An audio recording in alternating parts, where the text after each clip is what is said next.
Bien, para continuar con la última parte de la unidad 3 sobre demanda de mercado, pues habíamos quedado en este punto, ¿verdad? Habíamos nombrado algunas de estas inelasticidades a nivel mundial y bueno, vemos más o menos cómo es el comportamiento de ellas, de estos productos que están por acá nombrados a mano izquierda.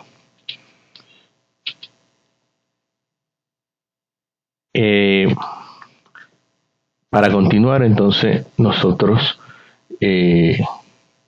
partiendo de este punto, del punto que habíamos visto anteriormente y de las elasticidades, quiero también, digamos que hacer una especie como de vinculación, ¿no? Entre las elasticidades y entre los tipos de bienes que pudieran darse a raíz de el tipo de elasticidad que tengan, ¿no? Entonces encontramos dos tipos de bienes necesarios y bienes de lujo. Como dice ahí, como podemos leer, los bienes necesarios tienen demanda inelástica. Recordemos rápidamente que la demanda inelástica tiene este tipo de comportamiento, ¿no?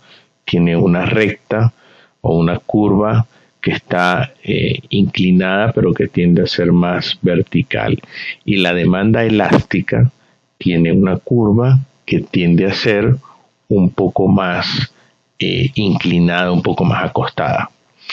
Bien, entonces los bienes necesarios tienen un tipo de demanda inelástica, los bienes de lujo tienen un tipo de demanda elástica.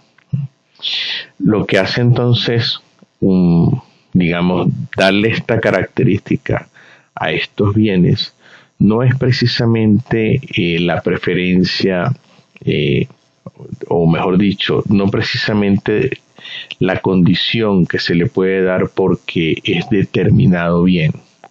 Más que eso, depende entonces de las preferencias de los consumidores. De eso depende un poco más la clasificación de bienes necesarios o bienes de lujo. Aquí hay que tomar en cuenta lo que dice la ley de la demanda. Como habíamos dicho, un incremento en los precios provoca entonces cantidades demandadas que disminuyen. En ese sentido, entonces vamos a encontrar que la curva de demanda tendría entonces una pendiente negativa. Por supuesto, hay excepciones y nosotros la habíamos visto, ¿no? Cuando esa demanda es totalmente vertical o cuando esa curva de demanda es totalmente horizontal. Y las conocemos como demanda perfectamente inelástica, el caso de las insulinas que habíamos hablado anteriormente, y demanda perfectamente elástica, que serían bienes de lujo, ¿no? Que habíamos también nombrado con anterioridad. Entonces, gráficamente lo podemos encontrar de esta forma, ¿no? Como lo indica el gráfico. Por supuesto que antes de nosotros tocar ese punto, debemos incorporar un elemento adicional.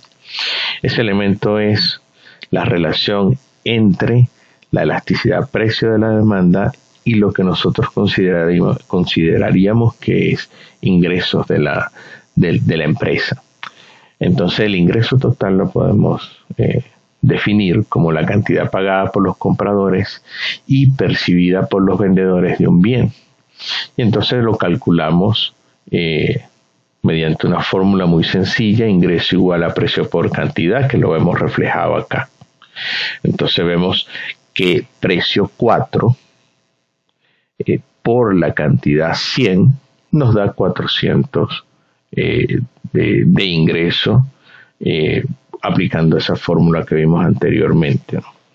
Los ingresos totales entonces que perciben las empresas proceden entonces normalmente de la venta de productos o servicios en términos generales y muy básicos también, ¿no? No estamos hablando de una empresa en este momento que tenga una fuente diversa de ingresos, sino hablando en términos básicos. Sin embargo, ingreso total es distinto a lo que consideramos utilidad total. La utilidad total es la satisfacción total o suma de las utilidades que nos reporta el consumo de una determinada cantidad de algún bien o de algún servicio. Entonces tenemos que las elasticidades, cuando las relacionamos con los ingresos totales o con el ingreso total, si lo vemos desde el punto de vista de la demanda inelástica, lo podemos ver desde dos puntos de vista, ¿no? Demanda inelástica y demanda elástica, porque estamos hablando precisamente de este punto en específico. El gráfico que vemos en la lámina nos está indicando más o menos cómo es el comportamiento, ¿no? Si nosotros tenemos inicialmente un precio de 1 que reporta cantidades demandadas iguales a 100, entonces cuando aplicamos la misma formulación, pues 1 por 100 nos va a dar 100, lo que nos indica que ese es el ingreso total. Ahora vamos a suponer que ese precio se incrementa ahora a 3 puntos, ¿no? Como lo vemos aquí, o 3 unidades monetarias. Eso implica, bajo una demanda inelástica, implica un incremento en los ingresos, ¿verdad? Porque cuando aplicamos la fórmula 3 por 80, y fíjense que las cantidades demandadas disminuyeron de 100 a 80, pero como tenemos una demanda inelástica, o sea que tiene una forma, esa que vimos un poco más vertical, cuando aplicamos la fórmula nos da un ingreso total igual a 240. Nos está indicando entonces, y tomo lo que está aquí, digamos, formulado también o ya explicado, cuando tenemos una demanda inelástica, entonces un incremento en el precio, aunque provoca inicialmente una disminución en la demanda, no significa exactamente que mi ingreso va a disminuir. Por el contrario, con una demanda de este tipo, mi ingreso se incrementa. Ahora bien, si nosotros ahora estamos hablando de un producto o un bien con una demanda elástica, y entonces vemos la inclinación de la curva casi acostada, y tenemos inicialmente un precio de 4 que reportan demandas de 50 unidades. Eso nos da entonces 200 unidades monetarias de ingreso total.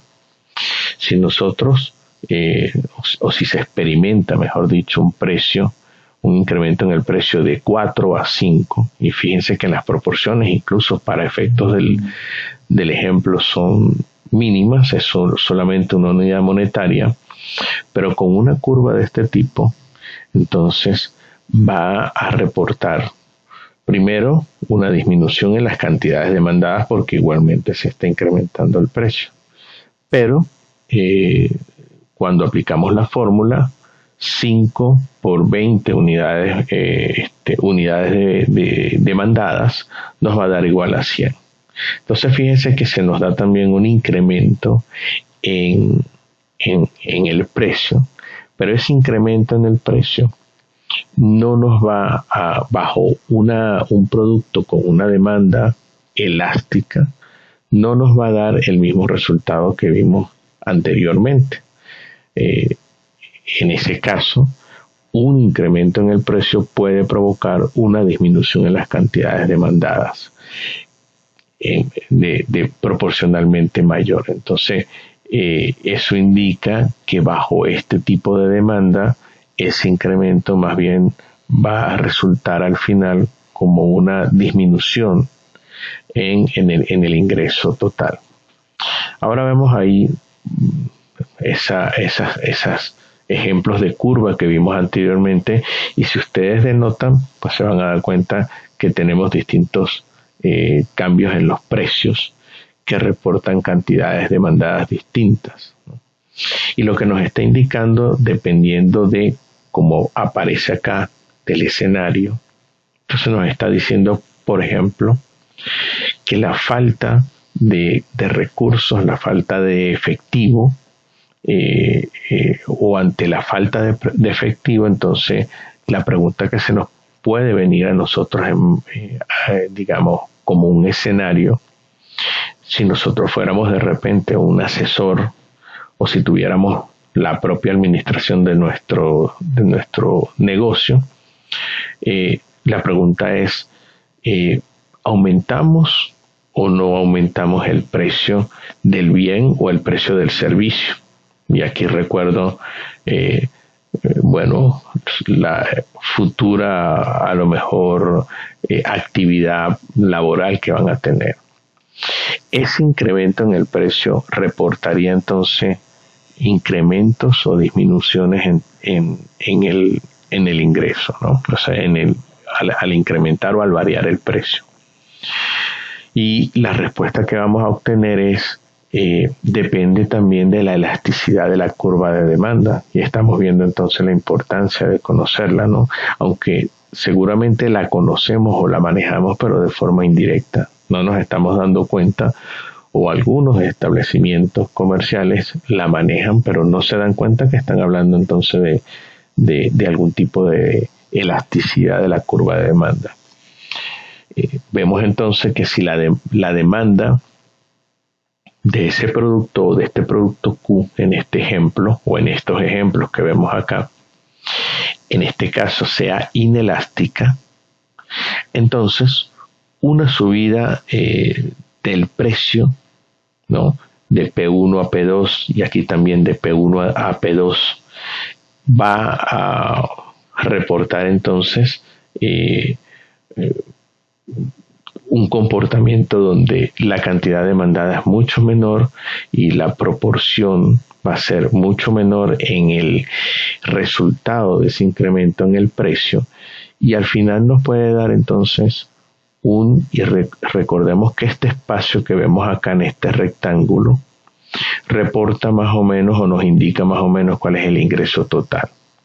Si de P1 se incrementa a P2, entonces vemos que el espacio es mucho mayor, ¿verdad? O el área. Eso significa que hay un mayor ingreso. Pero eso no ocurre entonces cuando estamos hablando de esa curva inelástica. Fíjense que ese pequeño incremento en el precio de P1 a P2, y P1 nos indica bajo esta área que es el ingreso obtenido. Este rectángulo se da o es el resultado cuando se incrementa de P1 a P2. Entonces, precios que aumentan puede repercutir bajo una demanda elástica mucho más en las cantidades demandadas de lo que reporta o de lo que indica cuando el producto, el bien o el servicio es inelástico. Si la demanda entonces, como dije, es elástica, un incremento en el precio provoca disminuciones en las cantidades y el ingreso total pues también va a disminuir. Entonces la decisión pudiera ser disminuir a lo mejor el precio. Eso incrementaría de nuevo las cantidades demandadas, dando como resultado posiblemente un incremento en el ingreso total. Estamos hablando solamente de estas posibilidades bajo condiciones que ya he mencionado anteriormente en clase, ceteris paribus, ¿verdad? Más nada se modifica, estamos hablando de precios, cantidades y elasticidad. Sin embargo, también quiero resaltar acá y les dejo por escrito por qué puede ser importante conocer la elasticidad precio-demanda para un negocio en general, para cualquier negocio. La elasticidad precio entonces la utilizan las empresas para establecer y también para hacer evaluaciones de las estrategias de precio. Entender entonces si los productos o si los servicios tienen una elasticidad de tipo inelástico o elástico, me puede dar como resultado un incremento o a lo mejor una disminución o un reacomodo en el precio, porque ya tengo establecido más o menos el comportamiento que vimos anteriormente.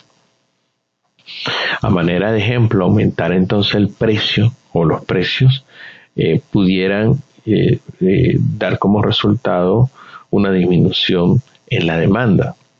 Pero eso también depende del margen de beneficios de ventas que yo quisiera manejar.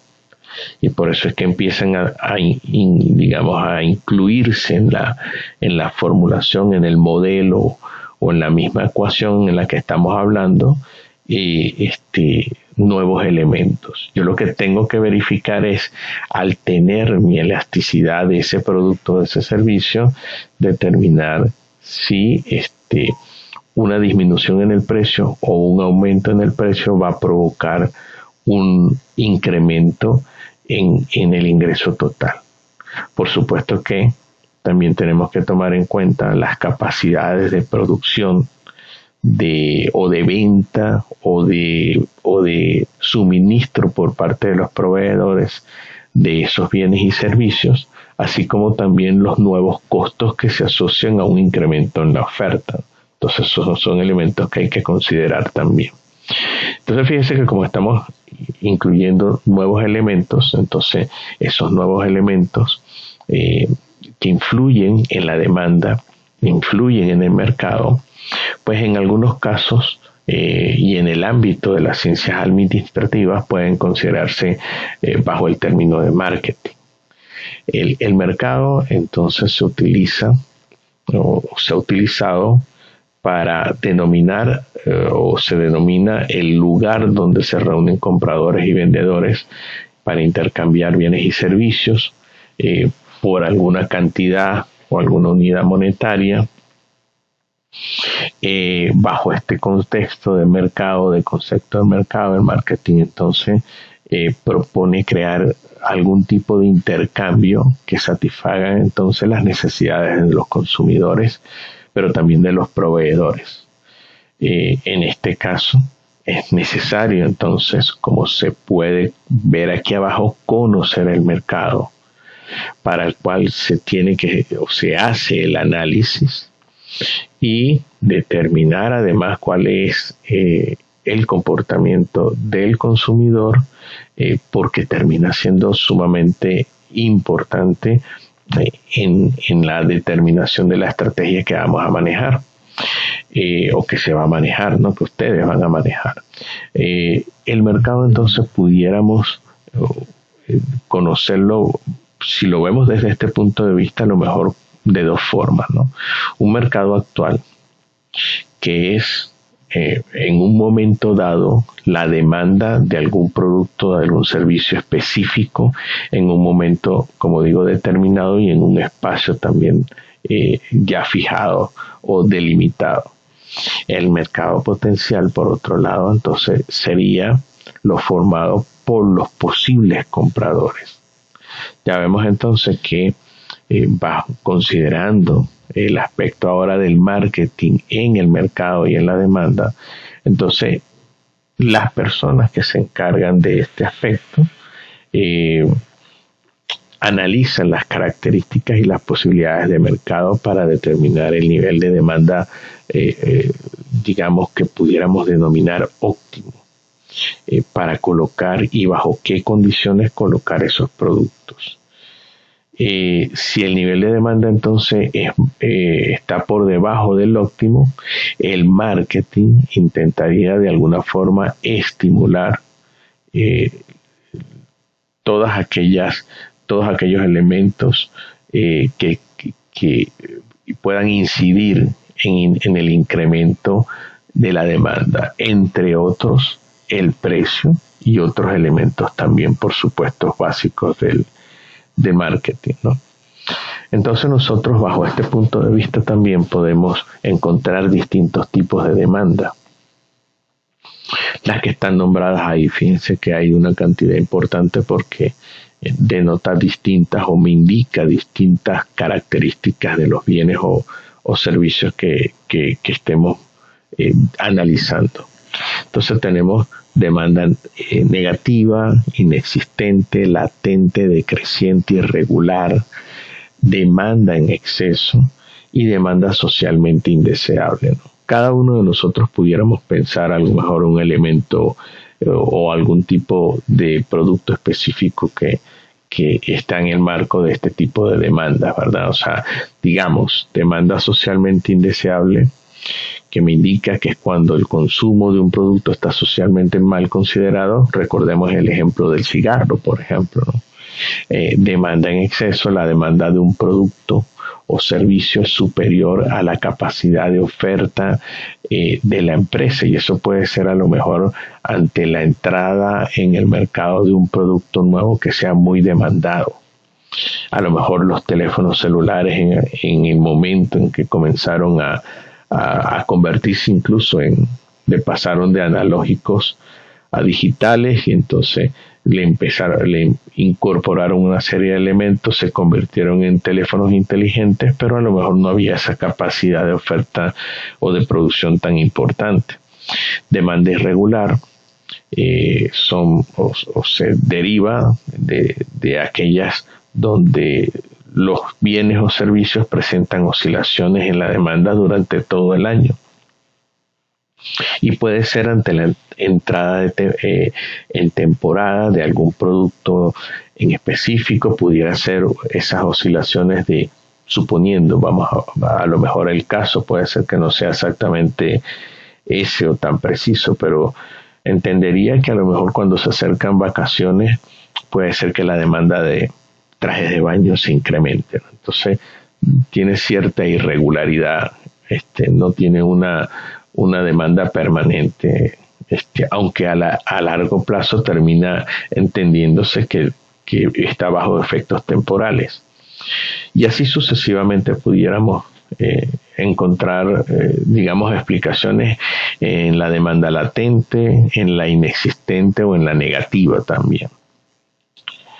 Bien, lo que sí está claro es que bajo el punto de vista de las estrategias de mercado, pudiéramos también simplificar un poco, por supuesto que no es tan abstracto, no es tan sencillo esas estrategias. Sin embargo, más o menos nos da como una idea de cómo actúan las estrategias de mercado en este caso. Ante demanda negativa, entonces se analizan causas y se fomentan los cambios.